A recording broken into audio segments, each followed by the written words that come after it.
Hi, I'm Callum from Tyne Valley Motorhomes, and this is a handover of an Auto Trail Grande Frontier 70. So starting my walk round on the driver's side of the vehicle first, the first point you get to is your waste outlet for your dirty water.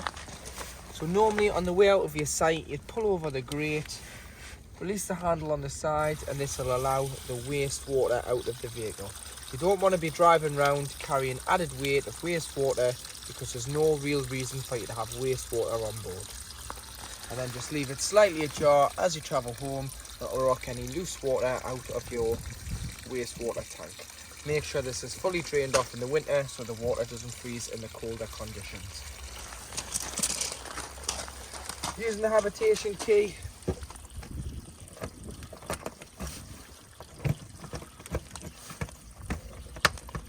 pushing the catches in. We've got some storage here behind the kitchen.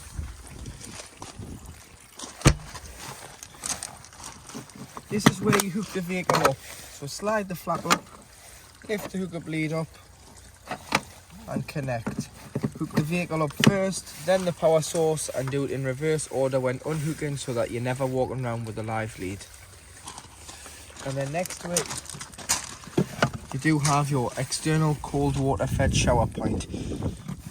So pull the bung off, connect the pipe. On the other end of the pipe is a trigger gun. As long as you've got the pump on, you'll be able to have a pressurised flow of cold water to hose the dog off, the bikes, the boots. And then to drain off your fresh water, so if you've taken on a source of contaminated water, or you're draining it down for the winter, which we advise so the water doesn't freeze when not using the van, when it's stood up at the storage yard or on the drive, you simply open here and you'll be able to drain off your fresh water from there. On the back of the vehicle, you've got your high level brake light, and then you do have your reversing camera. Full spare wheel is behind here, so using the habitation key, you take the Auto Trail badge off. There's a big nut behind there that lifts this GRP panel off, and then there's a full size spare wheel on the back of the van.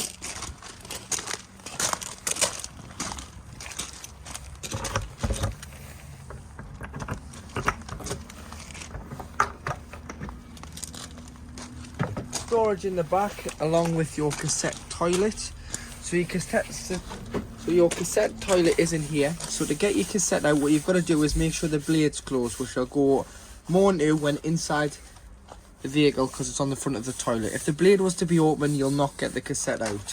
When it's closed, you'll be able to lift the orange handle, slide the cassette out, carry it out of the vehicle. Either carry it or you can wheel it if it's full and heavy. You want to carry this to the toilet block, because normally by the toilet block you've got your disposal point for your cassette. And then you would take off the grey cap, press the orange button at the back and tip the content of the cassette out whilst pushing the orange button, so it stops it glugging and gives it a consistent flow by allowing a bit of air into the cassette. Once you've finished, pop some water in, give it a rinse by shaking the cassette, tip out again before going in with a cap full of chemical, which is 120 ml, which you can either pour into here and measure, or you can do by eye. If you are using the tablets, which are in a cellophane wrapper, you can push this cassette in completely dry into the van, flush a pint of water down the toilet by opening the blade, and then pop a tablet straight down after into the cassette, and that'll break up into the chemical.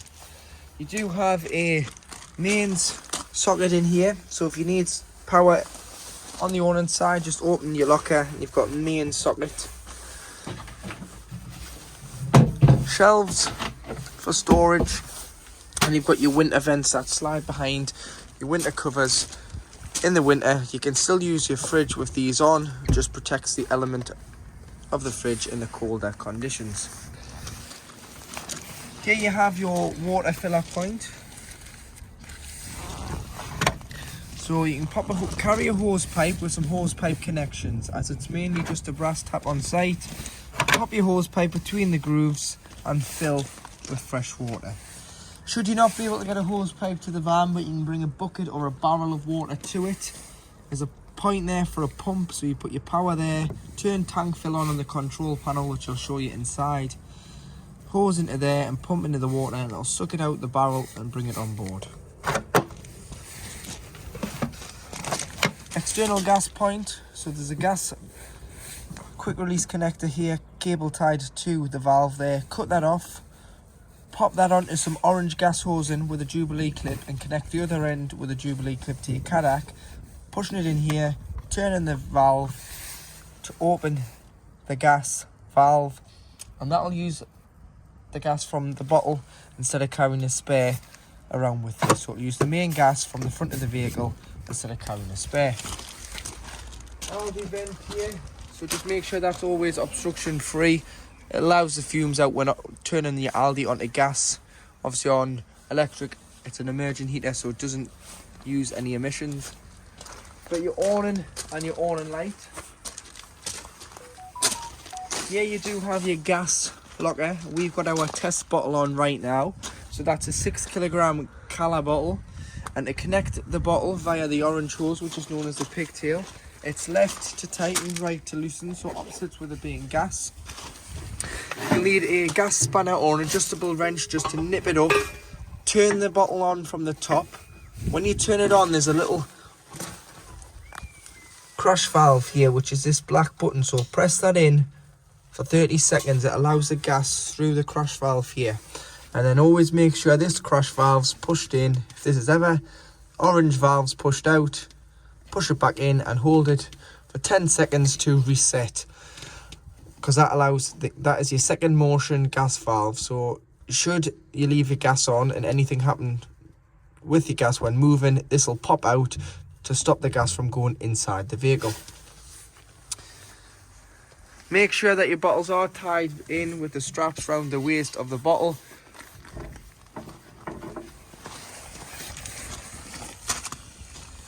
Here you do have, so using the square key, this is your fuel filler for the vehicle. So fuel filler opens with the main ignition key now, so it's a lockable diesel cap, and you've got AdBlue, which is a 19 litre tank which sprays your catalytic converter at a certain temperature to stop the build-up of carbon soot and make your emissions cleaner.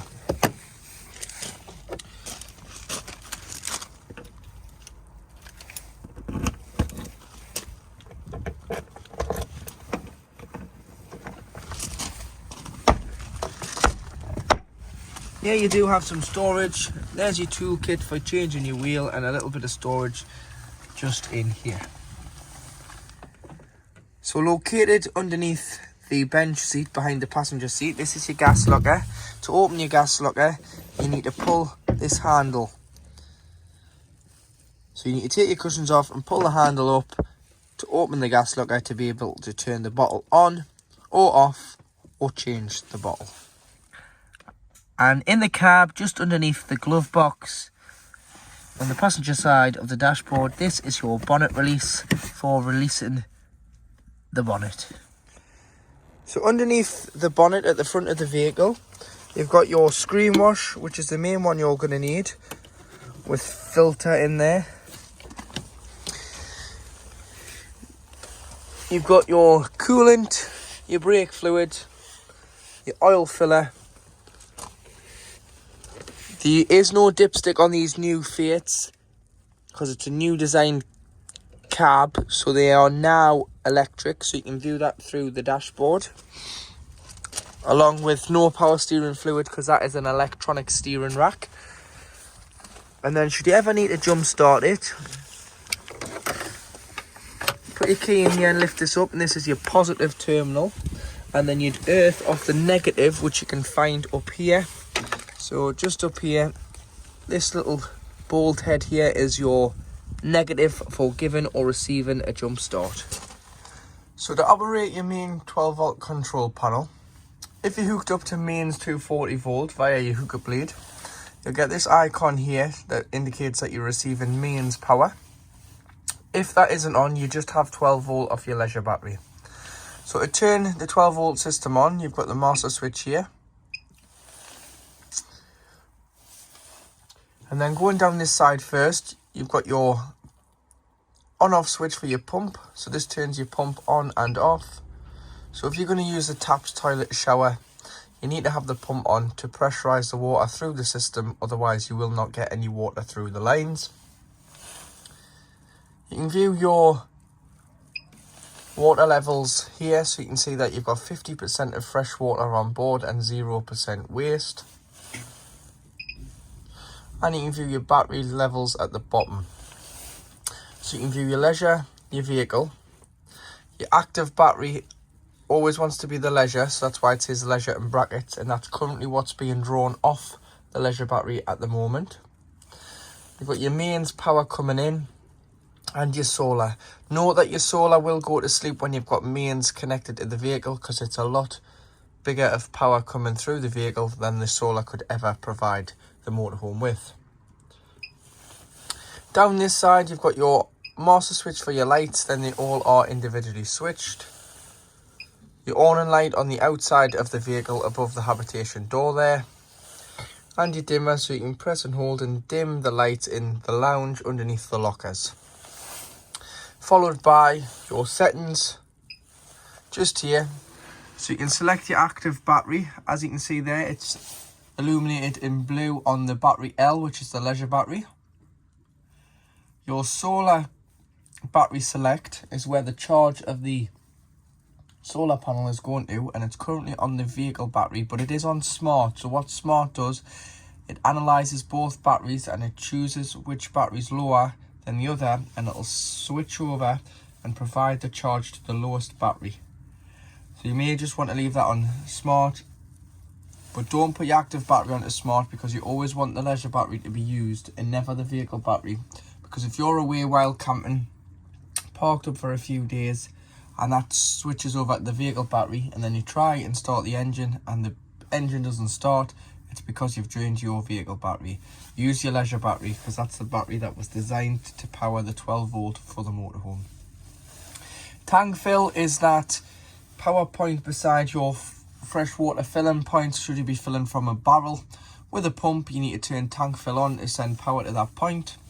And tank heaters, if it's going to freeze overnight, pop them on and it'll stop the water from freezing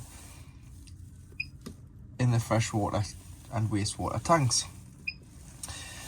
Light settings there, you can select your dimmer, screen settings, and then you've got date and time, so you can select the date and the time. So more for the time when the clocks go back and forth, and then you'd press home and you return to the home page. To operate your heating and hot water system through your Aldi control panel, you turn it on here in the left bottom corner, and then you want to press menu. And as you can see there, you've got 4 different options. So at the top you've got a house with a thermometer in. This is how hot you want the inside of the motorhome to be. So you can plus and minus that all the way up to 30 degrees being the highest heat that it will provide. Then underneath you've got a picture of a shower head. This is hot water. So making sure you've got water in the boiler and you've got water in your freshwater tank, because you don't want to put it on with no water in the boiler, because you could burn the element out, because it's exactly like boiling a kettle with no water in. You're going to do some damage, so make sure you haven't drained your system down. That is your hot water off. That is your hot water on. And then you can press it again and it'll go to a solid black bar in the middle there, and that is your hot water on boost setting. So it'll prioritize the hot water over the heating until the hot water is to temperature. So if you want them to run together, just have it in the middle like so, and it'll heat the vehicle and the hot water together. Now you've got your choice of what source you're running off. So whether you're running off gas or you're running off electric, or you're running off both, which you can do if you're away in the winter and it's really cold and you're desperate for hot water or heating the vehicle to get the chill off the van when you first arrive on site. So normally if you're on a site, you would just use electric. So you've got 1 kilowatt, which is 750 watts of mains 240 volt power. 1500 watts of 240 volt power. And 3 kilowatts. Depending on what the site gives you will determine whether you use 1, 2 or 3 kilowatts. You'd normally use 2 on most camping and caravan and club sites throughout the UK. 1 kilowatt maybe on airs abroad, and 3 kilowatts if you're on a super site. Failing that, if you are wild camping, you turn on your gas just by simply pressing it from blue to green, and that'll light it on gas. So you'd use gas if you weren't hooked up to any electric and you were parked up in the middle of Scotland. To heat the vehicle and the water, you'd have to use gas. Press the settings here. You can set timers and things, but we'll not complicate it for you. There's loads of tutorials over the Aldi system on the internet, especially YouTube. But I will show you how to reset your system should you ever need to, by just scrolling through until you see the reset button and you press the big reset red button, and that will turn the panel off and update it, and you'll have to start again with your temperature, your water, your energy source. So in the kitchen you do have 3 lit gas rings, followed by 1 electric hot plate, which is this side here, which works only when you're hooked up to mains on 240 volt for the hot plate. Underneath you do have your grill,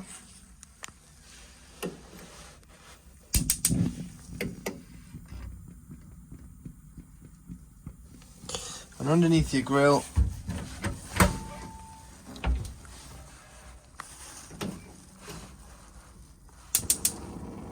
you've got your oven.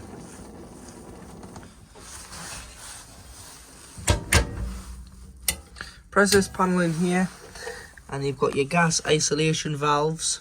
So any problems with gas, to be safe, turn the bottle off. But if you think you know what is causing the problem, all you need to do is turn the tap that way, and that is shut off that gas appliance. So the feed of gas from the bottle will not get to the appliance, having turned the gas tap like that. But make sure you don't knock them and you wonder why you can't get your gas on. They all need to be facing up. You've got your water pump at the back as well, so when you turn your pump on, that'll start to vibrate as it's pushing the water through the plastic lines to your taps to the shower. And you've got your mains plug there for your electric hot plate. So any problems with that, you can just unplug it. Above you've got microwave, so this is an 800 watt Russell Hobbs microwave. You do have to be on 240 volt hookup for that to work. It's not a 12 volt microwave. With the plug just in there, should you need to isolate it, with bowls, plates and cup holders in the cupboard there. Kitchen worktop sink cover goes in there and stores underneath the microwave for when you're travelling.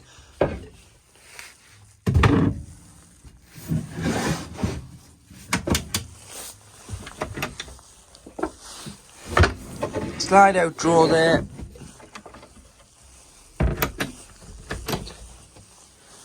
Slide out cutlery drawer.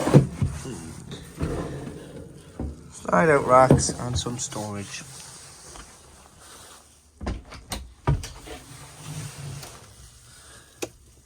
Splashback light and under counter light. So to operate your Thetford fridge, you turn the fridge on and off here by pressing and holding. That's it off. That's it back on. And then you'll notice the A stays lit up and there's a picture of a plug. A stands for automatic energy selection. So the brain of the fridge picks the best source available to the motorhome at any one time, and it always prioritizes 240 volt hookup. So if you're hooked up, it'll work as a household fridge on 240. Should you unhook the vehicle and your gas is on, it'll switch over to gas and self-ignite by itself without you touching it. Or should you start the engine of the vehicle, it'll switch over to the 240 volt to the 12 volt setting, which is a feed from the engine alternator, which is designed to keep the fridge at the same temperature it was at when departing. So you've got a pre-chiller beforehand, either at home or if you're moving from one site and you're having a couple of hour drive to your next site. On the 12 volt, it'll keep all your shopping nice and fresh until you arrive back on site and either hook it up or switch it on to gas. Should you need to manually change the source, press and hold the square button in the middle and use the arrows. So A is flashing, take it off the A. You've got mains 240 volt. You've got 12 volt off the battery, off the engine, and you've got gas. Select gas. This is your temperature, 5 being the coldest and 1 being the warmest. Once you've pre-chilled it with nothing in, drop it down to 3 or 4 just so it doesn't freeze your shopping, and press enter. But please know that it does take 20 minutes before lighting on gas if you've left your gas bottle open and you've knocked your engine off. This is a safety feature in case you've left your bottle open and you've gone to a petrol station to fill with diesel. The last thing you want is your fridge from sparking in a petrol station. So that's why it waits 20 minutes. So it'll just beep and flash and not light. You've got to manually select it like I've just shown you. And then you can put it back on to A, which is automatic energy selection. When you finish with the fridge, just here there's a little blue catch. Put that into the middle, clean your fridge out.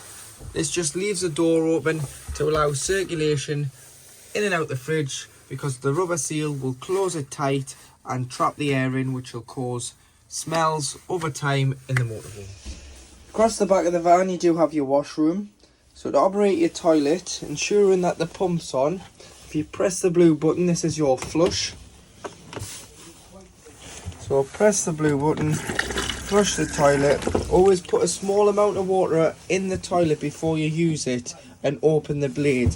And open the blade on the handle, on the front, grey handle, slide it away from you. Use the toilet, give it a good flush after use, and then always remember to slide the blade back to allow the cassette to come out when it indicates that it's full. Otherwise the cassette won't come out because the mechanism is engaged. And when the cassette's full, you get 3 green lights underneath the cassette diagram here to indicate that it's full and it needs to be changed. Toiletry cabinet, some more toiletry space in there. Large shower cubicle with hanging rail, and then make sure that your shower screen is always tied back before travelling. And that is your washroom across the back of the motorhome. So this is just showing that your hot water system is working. And underneath the wardrobe is where the location of your Aldi boiler lives. So your Aldi boiler obviously heats the radiators within the vehicle, and it also heats the water. So there's 10 litres of water on board at any one time. To drain this off in the winter, when you're winterising it, when we're experiencing colder temperatures, to avoid that water from freezing, there's a little toggle here, little yellow toggle. Lift it up on the end like so, and it will drain off the 10 litres directly out underneath the chassis. Leave that stood up on end when you're not using it, and open all the taps within the vehicle. Drain your fresh and your waste off outside to avoid that from freezing as well. And then when you come to reuse it, close the boiler so it's lying on end like so. Shut the fresh and the waste, shut all your taps, fill the vehicle with cold water via a hose pipe from the outside filling point. Come in, put your control panel on and put your pump on, and go to the cold side of the tap. You'll get a pressurised flow of cold water pretty much straight away, and then turn to the hot. It'll cough, splutter and make all sorts of strange noises for the first 3 or 4 minutes until you get a pressurised flow of water, and then you can continue to heat your water, and this is your boiler filled with water. But make sure you drain it off to avoid any frost damage, which isn't covered under any sort of warranty from Motor Trail.